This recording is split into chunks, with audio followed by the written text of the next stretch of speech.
You are listening to the Techie Leadership Show with Bogdan and Andrei.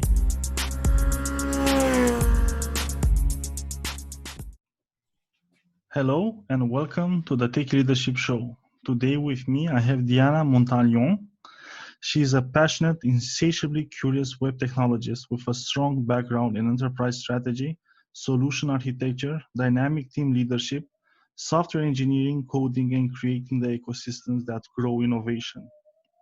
Diana is a great problem solver trusted to deliver a clear strategy and quality development process, building lasting and authentic relationships.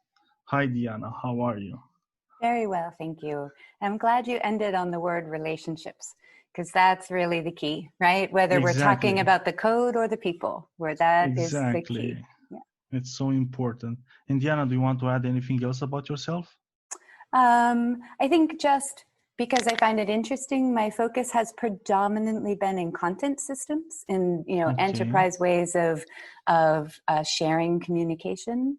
It's a very exciting field right now because it used to be you had a magazine and then you had a website, or you had a website that showed product information. But now information is everywhere, people interact with it everywhere, and so it requires a completely different approach to every layer of technology. And the way the socio-technical systems, the systems themselves, the skill set I needed when I started it's kind of crazy now. Well, how many different tools, right? We need to become aware of. And so it's a very exciting time. It's a very exciting time in that particular field. And before we had the problem of not enough content, and now it's too much content, and finding the really relevant one and that provides value. It's like looking for a needle in a haystack. It is, and it's very contextual, right? So what's valuable to me when I am walking down the street looking at my phone is not the same thing as when I'm sitting at my desktop looking for information. The context I'm in. So one of the examples I use is restaurants, for example. Generally, if I'm sitting at my computer, I'm probably looking at the menu. But if I'm on my phone outside, I'm probably looking for an address. Yeah. Right. So and there's just so many examples now of how context changes the way that you're interacting with people, and then also that people are interacting back with you in content, which makes content itself, right? So there's just the whole thing has become, to my mind, it's become about not just the value, but also to who and where, how and when, and how do we take these variations and still make systems that you can actually build and architect. There's a lot of work, and people that make technology easier and easy to grasp and understand, for me, they do God's work, because sometimes I've struggled with applications. And I built some of them, so it's the same. I feel you. It's the same for me, where I can think about how something works, or I can think about the code, but I still don't know how to use a lot of the interactive communication software. Tends to freak clients out, because I'm like, well, I don't know, where's the button for this? And they're like, I'm paying you to do technology. I'm like, I don't do hardware or whatever this is. Like, I don't know. And I did a long time ago. I was kind of dragged to go to watch user testing. That we had spent quite a bit of time redesigning a homepage, a landing space where millions and millions of users a day, like a very high traffic area, and we really thought we understood it. Yes. And then I watched users interact with our new and it was like, why are you looking at that? Why are you clicking on that? And I realized that as a technologist, I have no clue at all what users need. I need to partner with people who do that work and collect that information and make it actionable for me, because I think that I'm empathetic, and I am, but ensconced in the tech, right? And I'm really Yes. always thinking about Too that. close to it. Yeah. So I partner with smarter people than me to help make sure that I'm also knowing how to build things that people can actually effectively do what they need to do with it, right? As opposed to it being oh, this is cool, you can do this, but I don't want to do that. And that's really important. And since we're starting with the stories, let's jump in and say, like, what is the biggest leadership success story that you've witnessed personally? So what I like about the success story, right, that I'd prioritize to say is that it's also become my fundamental approach. In other words, I'm going to give you an example, but the biggest thing is that as I've changed the fundamental patterns of how I approach initiatives, how I approach people, how I think about things, it's now scaling out in other situations. And the specifics is that I started beginning an enterprise level systems transformation, and it was really necessary, right?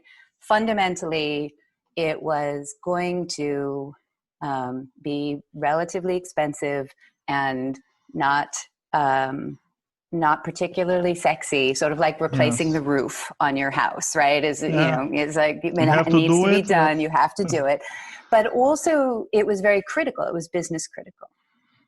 And when we started, there were, two of us on, technology and people, right? Two of us. Yes. And nobody in the organization agreed that this needed to get done. It was a world of no. It was no everywhere. It was, you can have my tools when you pull them out of my cold dead hands. No, like no. Yes. And one of the big no's was not believing that it was in fact both timely and necessary.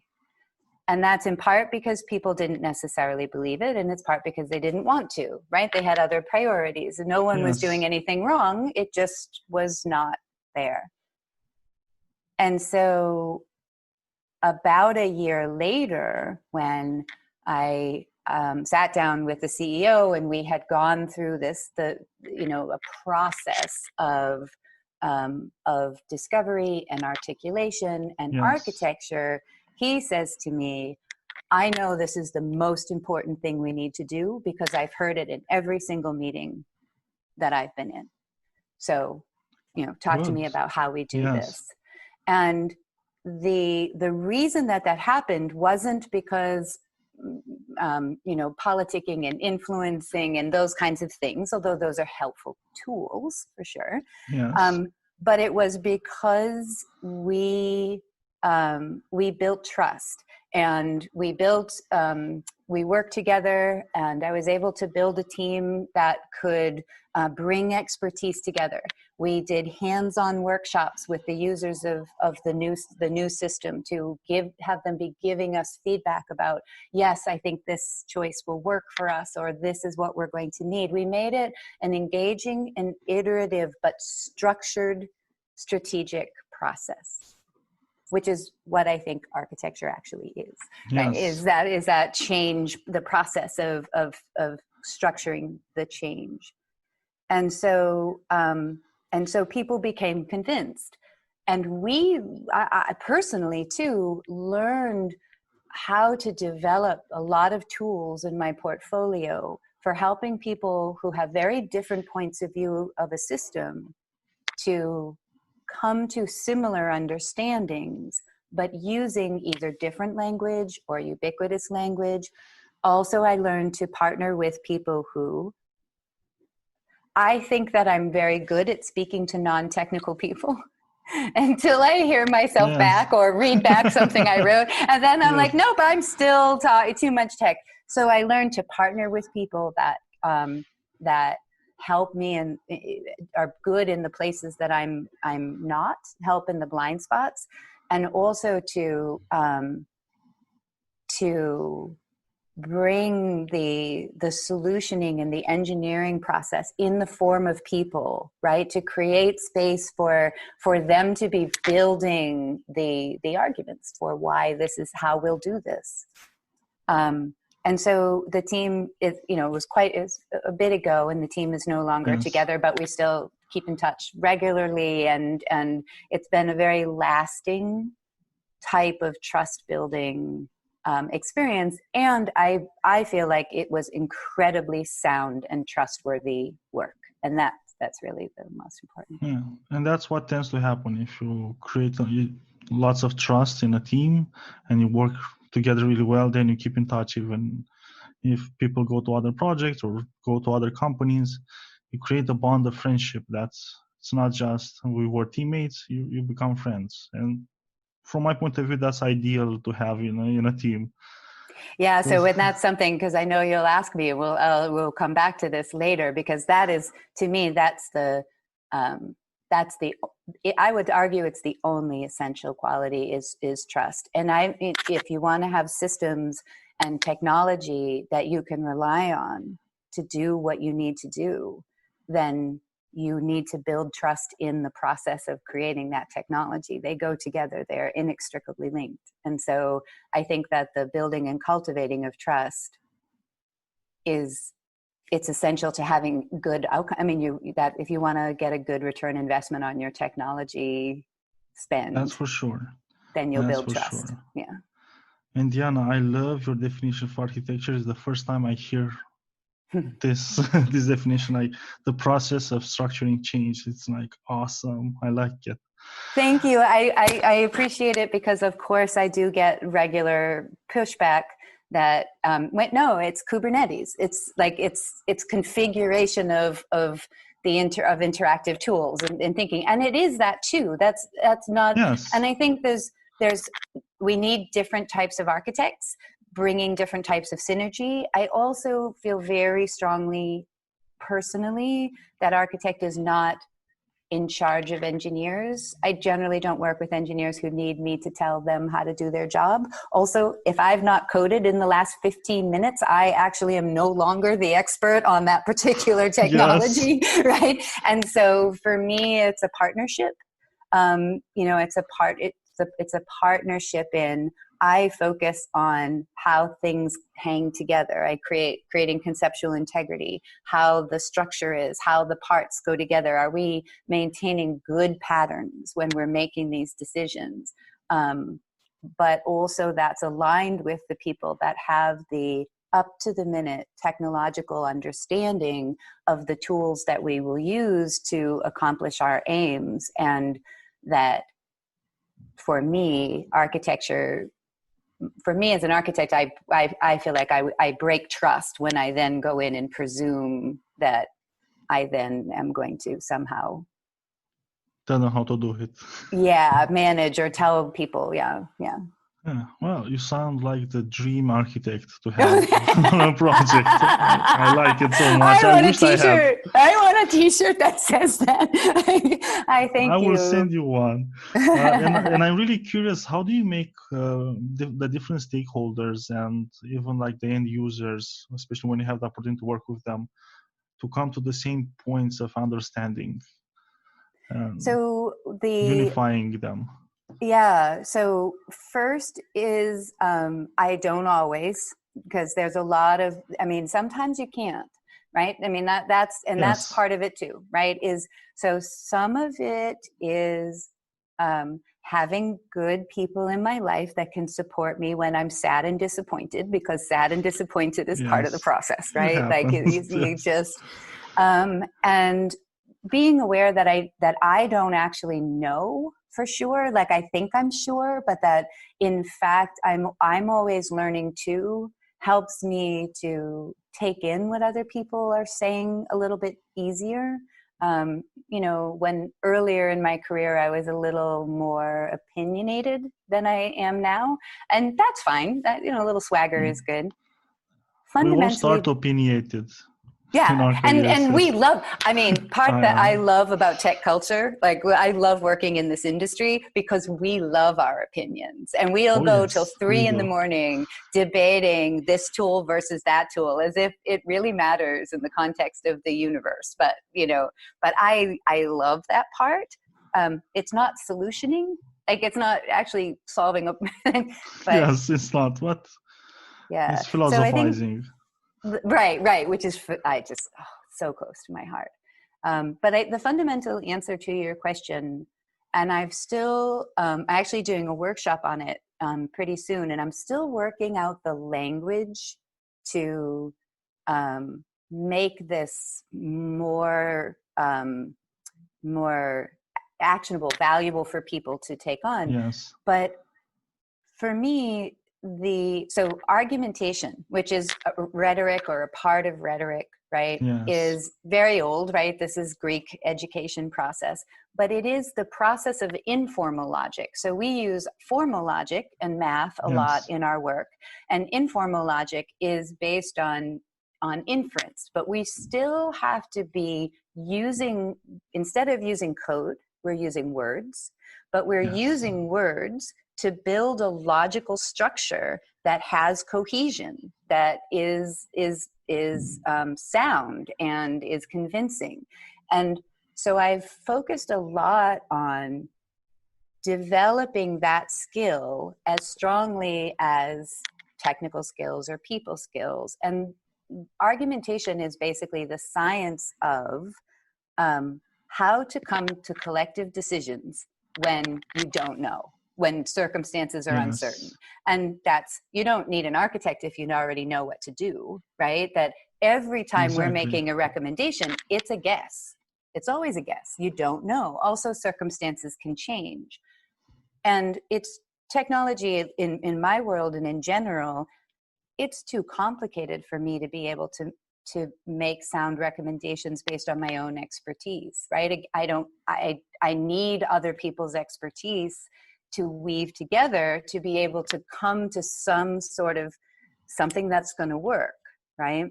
Yes. And so because of that, more and more I structure, and the way I view leadership is structuring this ability to safely and effectively do collective reasoning, where we get together and say, okay, this is what we think is going to work here, or could work here, and these are the reasons why we think that's so. And then, are our facts right? Are we missing something? Is there a leap of logic we made right off a cliff? Like we're just gone somewhere else, like we're not.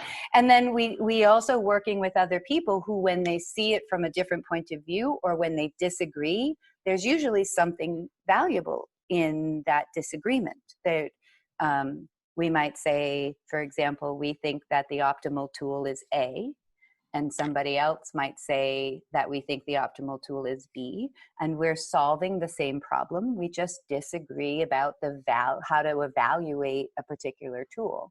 And that's really fruitful too, because then you provide both points of view, right? So when people make decisions, they know what the trade-offs are, right? So that argumentation and developing our ability to do sound reasoning.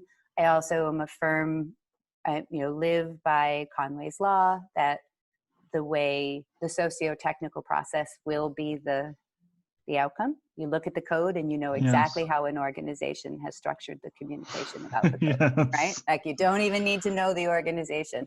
And so my leverage point is that if you want to have conceptual integrity in your systems, which Brooks says is the most important thing, having it hangs together, and it's scalable and it's emergent and all those good words that we want to have, then you have to be able to make architectural decisions in an emergent, structured, scalable way, and not in a linear kind of black and white way. Exactly. And I also studied a little argumentation and rhetoric and how it works, and I found it helped me a lot in my career, and also in working and driving my ideas and communicating them better, and also understanding fallacies in my own way of thinking, logical fallacies, and also logical fallacies and what my coworkers were telling me, and having those tools to discuss them and get to the core of it, so we could actually do something meaningful and drive the project forward. If not, Exactly. it's a lot of talk with no results. Yeah, it's a noise versus signal, right? And I say exactly that, it would be great. This would be a great solution if we were good at it, but we're not. We're terrible at it. Like I logical fallacy all the time, and I can't Yes. catch it in myself. Also, I think one of the things I say about these, do you know the toy? I have the picture of it is more meaningful than my description. But it's imagine a wind-up toy that's a monkey. Yes. When you wind it up, it bangs cymbals in Yeah, front I know of it, it. right? Yes. Yeah, you know that, right? So Yes. that's what I say when I'm in a situation and there's fallacious thinking, but I don't know what it is. Like there's something wrong, but it's the monkey cymbals thing is going inside of me. And I think my hardest work in any type of leadership that I'm trying to provide is learning to translate that in myself and finding why is that happening? Like what's off here, and developing the ability to translate that into something that can help alleviate it. It's very hard because I don't know. Oh, yes, it is. And since we're talking about having warning signals, I'm really curious, what would be the biggest leadership failure you had the unfortunate experience of witnessing? Yeah, and it is the witnessing that's the hard part, right? Yes, and so I want to answer on two levels. One from a pattern level, that every failure that I have experienced, I think, is related to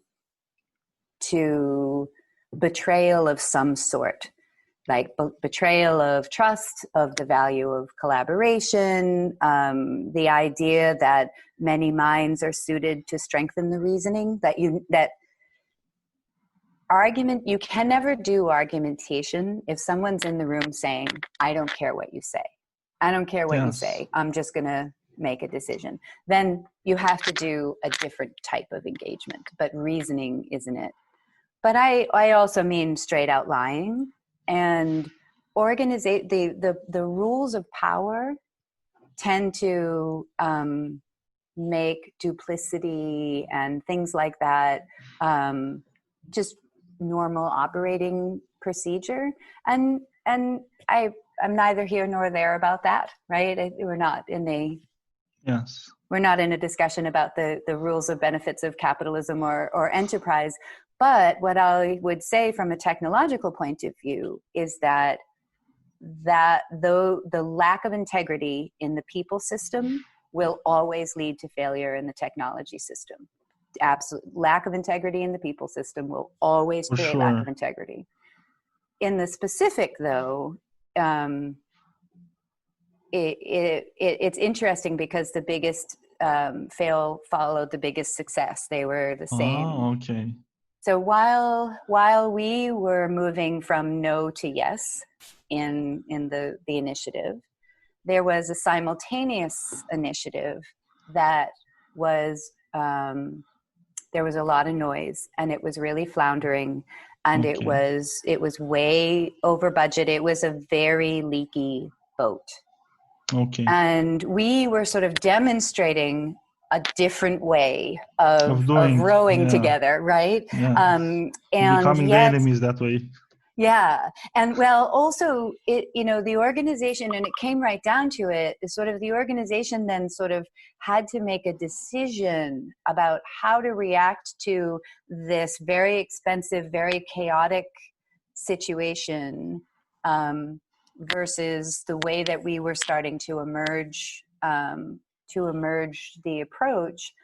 And one of the things about systems that's universally true is that we usually know where the problem is, but when we go to solve it, we usually do the exact wrong thing. And right, and this is for exemplified for us in the mythical man month, right? That we throw more people on it. We add more project managers, so you end up having 3 developers and 4 project managers because that will fix it. No, it won't. Right, and so these things were sort of happening simultaneously and influencing the way the organization as a whole was going to relate to its technology. And where they started to land is more control, seeing teams as foremen and factory workers, implementing a strategy sort of made by leadership.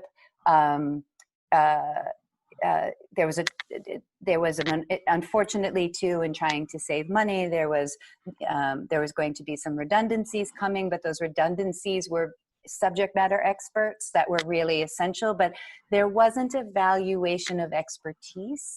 There was a valuation of cost and efficiency. The thinking that if we run this like Toyota, then we'll get everything back into place, which of course is a sunk ship, right? The moment that it doesn't work, it fails every time. At least in the tech field, it fails every time. Every time.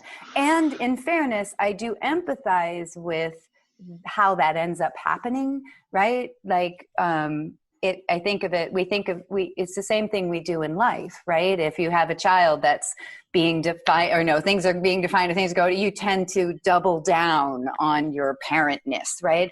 But adult working professionals aren't children. And It doesn't work with, I don't know about other people's kids, but it didn't work with mine. So well, the same is true with mine, and she's like 6-year-old, and what I gave her freedom, she eats when she wants, goes to the fridge, takes out, and she hasn't like any issues, like knows exactly what to eat to take care of her. The more freedom I gave her, the more she surprised me. So I'm really grateful for it.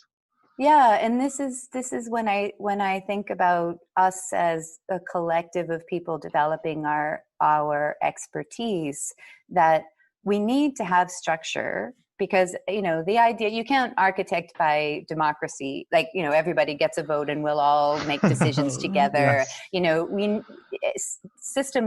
All systems in the natural world have hierarchy, but we have seemed to conflate hierarchy that allows systems to thrive with hierarchy that allows potentially a person to thrive, yes. or organizations, and that challenge, that conflation, the constant stress between linear thinking and systems thinking is so hard to maintain balance with that. It's so hard to, and I think mostly because there's not a lot of tolerance for uncertainty, which makes me laugh sardonically, because uncertainty is all there ever is. There is no certainty. This is, we try and say this, well, how long will this take you? Do you want the real answer? I don't know. As I'm pushing it to production, I can tell you how long it takes me, but we can work. We need these kinds of information, so we can work together to help set expectations and structure things, and meet time constraints, because the world is constraints, right? Meet constraints, balance constraints. We need to do that. It builds trust to do that. But at the same time, what we can trust only is uncertainty. That's what we can trust for sure. And so when you try and minimize all of the reality, one of my favorite quotes ever was that Agile was invented because reality refuses to bow down to power. I like it. It's so true. Like, trust is really important, and it's the basis, and that's how you can build like an organizational structure or a leadership model that, more, from my point of view, would be more natural, because you as a leader have to pass the baton and say, in this situation, more, you be the leader and do it. And you cannot do it if you don't trust that person to do the right things. And you give trust especially if you're a true leader, to each and every member of your team and say, I know you're going to do the best work you're capable of, and you're going to improve, and I'm here to support you. And it's not you're always driving, aggrandizing yourself. I'm going to be the greatest. I made this project work. No, we all made the project work. And if it fails, it's only you who failed, basically. That's my favorite thing that I say is that if the team succeeds, the team succeeds. If the team fails, I failed. Right? Exactly. But also there's little failures in terms of what you're saying. The way I think about it is, who's going to be up at 2:00 in the morning fixing this if we're wrong? And if it's you, then I'm going to place trust in you to do it, not because I'm sure you're going to get it right, because you might not, but you're the one that's going to be up at 2:00 in the morning fixing it because you got it wrong, right? I'm not going to be, you're going to be. And therefore, being able to own the space of, it's not just the space of what we can do, but it's also the space of, we're going to fix it if we break it. If we're responsible for something, then we're the one that's going to be held accountable for it. Then the ability to effectively both do it and respond to mistakes needs to also be with that person. And I think that's a dance we do, right? Because I like the metaphor. Right? Yeah. And since we're broaching the subject of leadership philosophy, what would be your leadership philosophy? Well, one of the things that I love about this conversation is I feel like we've touched on them.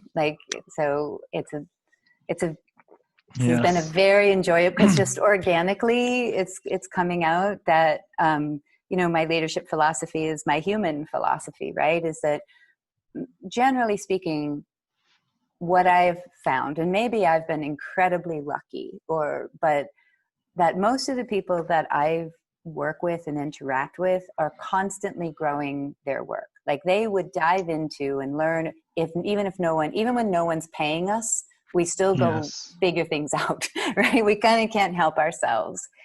And so the being paid for it part often is potentially noisy and interfering, more so than actually nourishing our ability to grow our work and our collective work. And so I see myself more as an orchestrator, or if you think of a team as apple trees, then are we getting enough water? Are we getting enough nourishment? Or is the ecosystem tweaked as strongly as we can to be able to encourage apples to really grow beautiful apples? And I think the biggest thing, and it's always kind of surprised me, is that there's a sense that the people need leaders. And it kind of makes me chuckle, because if you're the leader and the people who are doing the things and implementing the things, if you go home, they'll probably keep doing and implementing the things. If they go home, you have no reason to be there. Right? So who's serving who here, right, in that situation? And I don't mean to say that leadership isn't just a nourishing quality, right? That I have a very strong strategic mind and philosophical mind and logic mind, and I work very hard to develop those skills, and they are not soft skills, right? They are challenging skills to develop. Very challenging. And so I do think that I bear a tremendous amount of responsibility for the cultivation of very complex integration of a skill set. So it isn't just, and it's definitely not management. The truth is, I'm not interested really in managing. If I'm in a situation in which I need to care whether or not you're at your desk doing your work, then it's not going to be a good fit, because what do I know? You're gonna, when you're already failing as a leader in the situation. Yeah. And sometimes people need more support or need more, and sometimes you have to double down. But again, back to the parenting theme, we sort of have recreated grade school in the way that we think of how we organize people, but working professionals are adults, and generally what we need is structures in which we can be effective in doing what we do and grow and get stronger at doing what we do. And we need to develop our strengths, but also we need support for our weaknesses. The idea that we can help people in their weak areas, I think, is usually not a very sound idea, in the sense that if we focus on our strengths, we can make them grow very quickly. If we focus on our weaknesses, we get a little bit better. And so instead, I like to think about how you partner people in good ways so that somebody's particularly strong in one way. Yeah. So that's another part of it, is you building these dynamic relationships in which people are partnered in a way that the sum of the parts is greater. They you put two people together and you get three people's worth of work, because their synergy and the way that they can look at a problem together increases. I think that's more important than what I personally bring to it, although I'm also an expert too, so my input is important too. But and your job as a leader is to bring the right people together so they synergize and provide more value than they could individually. And I found it always interesting, because I've witnessed it in some companies. If you treat your employees like children, they will behave like children, and basically your company is going to be a kindergarten. And it's not fun to be in a professional setting and feel like, oh my God, I'm in kindergarten here. The disrespect, and I see this even when it's not explicit, and I see this pretty consistently. So often now, if I'm going into a situation and predominantly thinking about the systems architecture, which is also the socio-technical architecture, what is often the case is that the type of people who will bring integrative leadership, which is what we're talking about, right? Orchestration, systems thinking, collective reasoning, building stronger teams, but also thinking about the technology in terms of moving it from sort of a monolith and silos and hierarchy into something more flexible, right? Is that the culture you'll end up having all of the people who think like that, they'll be gone. Like they won't still be there. And the culture is self-reinforced. And the people that think in the ways that are hindering that kind of change that's necessary for the tech to change are the ones who will have the strong voice, right? And that's, again, I think nobody's fault, but it is the idea. So the idea you can bring in one leader and sort of change everything is only true if you're willing to do a massive amount of shakeup. You have to actually plant the seeds in a number of different areas so that you're growing the different type of leadership and the different type of voice that has influence and is able to set different structures, different ways of doing things. And so it's really hard, because by the time an organization is sort of drowning and needs a change, they also unfortunately have lost the people already who could help them change, and you kind of don't see that happening, sort of like going gray. Like it's not like you go gray in one day, and then eventually you're like, wow, I'm really gray now. And so I think that recognizing that changing leadership style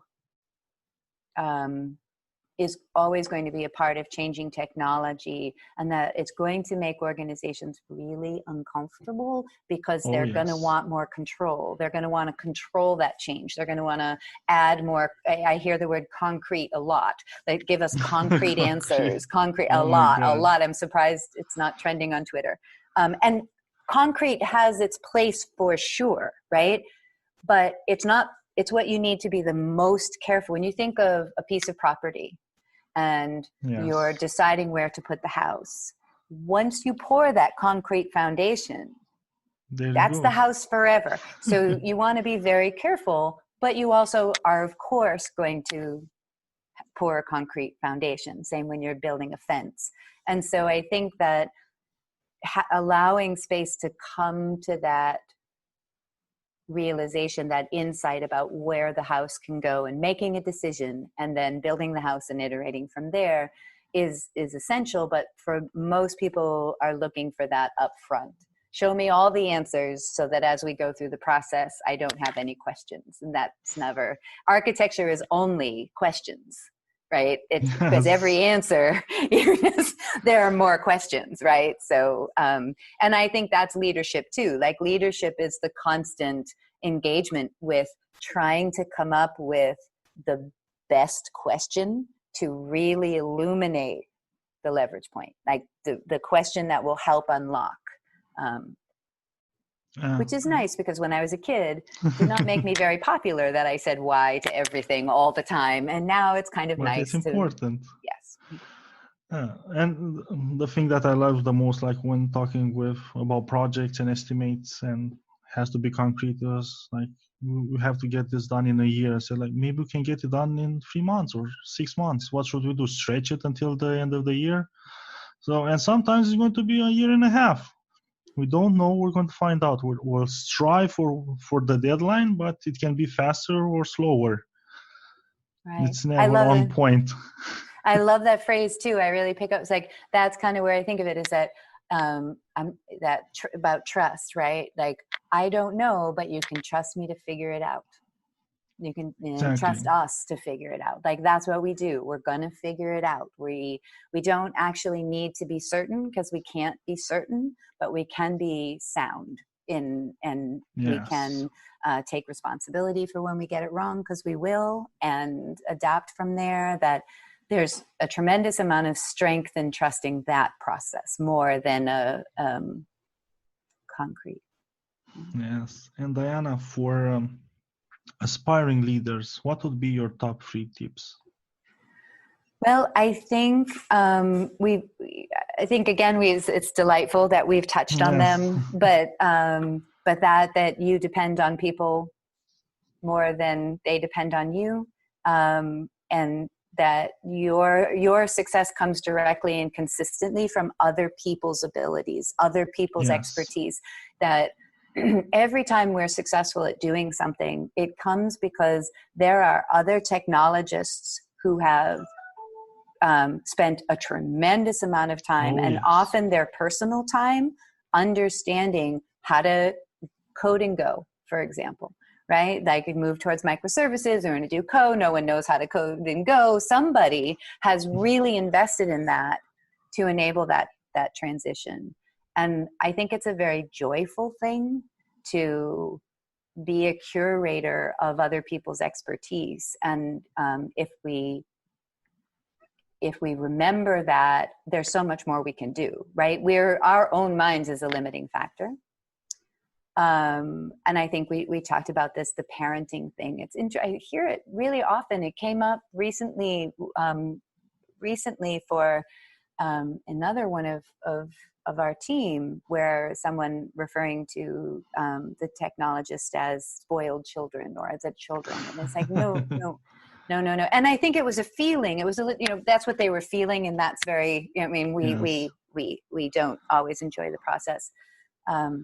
So this idea that a lot of what we think, it's kind of like before we have kids, we're all going to do it right. Like, we're not going to do it like our parents, they were going to do it right. And then we go into the situation and discover that the kids are just other people who only occasionally care what we say, right?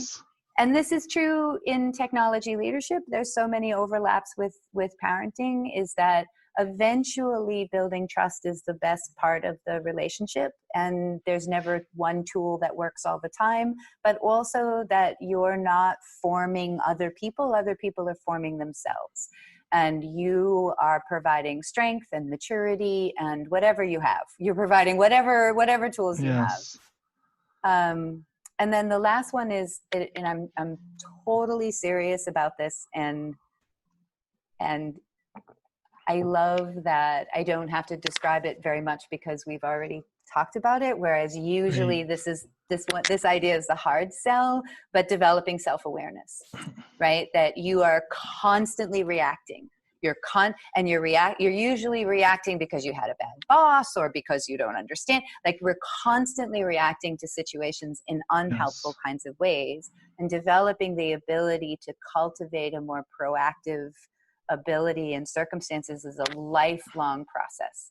And everybody in the world, I think, the most benefit when our primary practice is the quality of our own thinking and our own ability to know what the monkey symbols is doing, and really trusting that, developing a trusting relationship with your own reactions to things will become a trusting relationship with other people. People really feel that they know when you're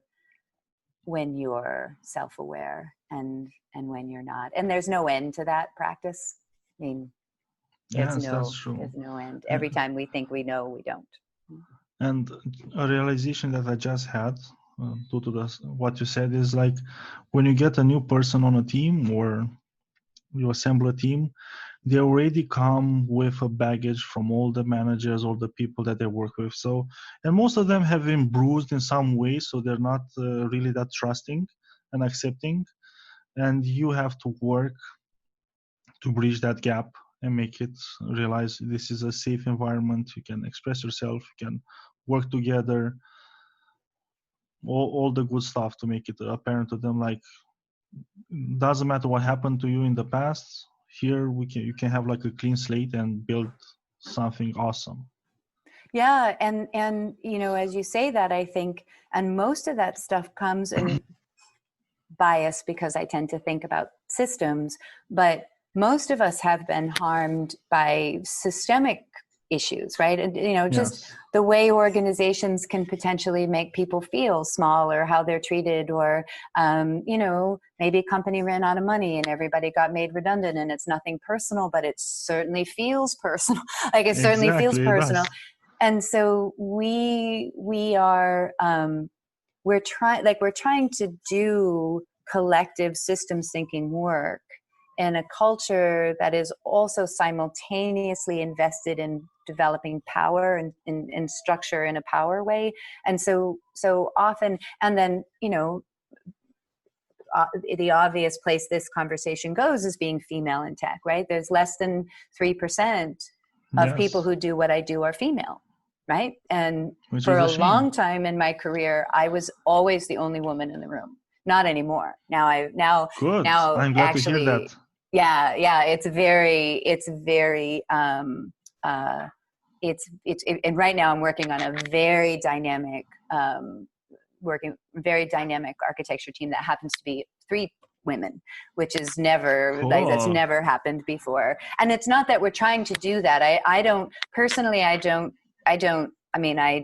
gender's one aspect of our difference, but in fact we're more different in other ways than we are gender wise, right? So our backgrounds and language and cultural experiences, and whether a visual person or an auditory person, and these tend to be more, but we do live in a world that has a particular view that white males are thinkers, right? That's leadership. Like, leadership has a body, right? And a color and a gender, and that's actually not true, but we've got scars from that as well, right? And so it's sort of like leadership is about creating space for people to work and be innovative and to think well and to think collectively, but we're also somewhat sheltering from the bad ideas that want to come in and cause harm. And at the same time, we have to engage with some of those bad ideas because organizations have to organize. And so, for example, hate OKRs, and I can't write them to say, I don't know why, they seem like how I think, but they're not. I cannot get them right. I need someone to help me. I also hate them. Right. But I do understand if they have value or how they have value, and I'm fine to participate in it. So you're sort of trying to figure out how to make the demands of the people systems resonate really well with the way that the teams work, and so that it's balanced, so it provides structure and not too much harm. And it's really hard, and people come from lots of different types of people systems, and those systems are more or less respectful of them as a person and respectful of their work. So yeah, and it's good to have diversity. You get some of the best ideas and insights I got were from people that you wouldn't expect them to have them. Right. Exactly. So don't discount anybody. For example, I had a conversation with a beggar, and he gave me some really amazing life tips. And you wouldn't expect to have that depth of knowledge and being able to capture something so profound. But it was really, really insightful. So never discount a person just by the looks of them. Always, you talk with them, you get so much value. Yeah. Or the other, being an American right now, I'm a little discouraged by what people say, but you're missing that part. The other piece that occurs to me is that, so I tend to put out a lot of, like, I'll say a lot, right? I'll put out ideas and I'll say a lot. Whereas I have a very trusted colleague who will say one thing generally in an hour long kind of going things. I say a lot of things, and he might say like one or two things, right? But he's always right. And I envy that, right? It's sort of, he's not sort of fishing with ideas the way I do out loud. He tends to consider them. And so I think, this culture, we live in a world, I'm very introverted, but I need a lot of solitude, but I'm extroverted. It doesn't look. Yeah, right. Because I'm extroverted in my communication style, right? But I actually find that very tiring. I spend a lot of time disconnected and not communicating. It's how I recharge. But it's really so sort of being this mixed person has really made me realize this question of introversion on a team versus extroversion. And the extroverts seem to get a lot of traction because they come up with a lot of ideas, and introverted people are not. Whereas my experience has been that the right idea is the idea, the strongest idea is the one you want to really hear, and that doesn't necessarily come from the one who's making the most noise. Yeah, that's so true. And Diana, I know you've read a lot and you've invested in yourself, so I'm really curious, what is the book that had the most profound impact on you? So the book I carry around, like literally carry around with me, is Janella Meadows' Thinking in Systems, which is and it was posthumously published. She wasn't quite finished with it, but I think it's not specifically about technology, but the patterns of everything we talked about today, the articulation of this kind of thing is very much in that book. Awesome. Also, there's another called Design Unbound, and I'm sorry I don't the author and authors escape me, but there's 2 volumes, and one volume is about emergence. And again, it's not specifically about technology. There's technology in it, but so much of what we're talking about here, and so much of what I need to understand in content systems, is very much in that book. Then I have all the ones that everybody else would say, right? But those are my 2, yeah. And the hidden gems. Yeah. Well, they're very to me. They speak very strongly to me. Yeah. And Diana, if people want to find out more about you, where should they go? Well, so in social media, the place I inhabit is Twitter. So it's at Diana Montalion on Twitter, and join the conversation. it tends to be a very good space. Like I know Twitter generally is problematic, but there's a lot of people who think this, well, we got connected actually via Twitter. Like that's kind of how this Yes. part happened. So I have found it very nourishing, that community. So I would invite that. And our company is Mentrix Group. And so if people are specifically want to talk to me about the kinds of services that, we do, content systems, building teams, then For sure. Diana at mentrixgroup.com. Great. I'll put all this information in the show notes so people can more easily find you. It's been one more, I forgot. So, yeah, So I've been very nourished by the domain-driven design community. I gave a talk in Amsterdam before we all stopped leaving the house. And so virtual DDD community is developing more online kinds of experiences. So I gave a talk on argumentation there that said a lot of what you and I said, like you were saying things that were in my slides, which is awesome. And then there's an upcoming workshop, but definitely to check out the DDD community and the things happening there, because there's a lot of good things, including more work I'll be doing there. Yeah. And the DDD community can be found at? Well, specifically, these have been happening in virtual DDD, so virtualddd.com. But there will be the American conference, annual conference in September, which will probably be online, and then the European conference early next year. And I don't know what that would be. And so any doorway you enter from will connect you with a very similar community. Yeah. Awesome, Diana. It's been a true pleasure having you on the show.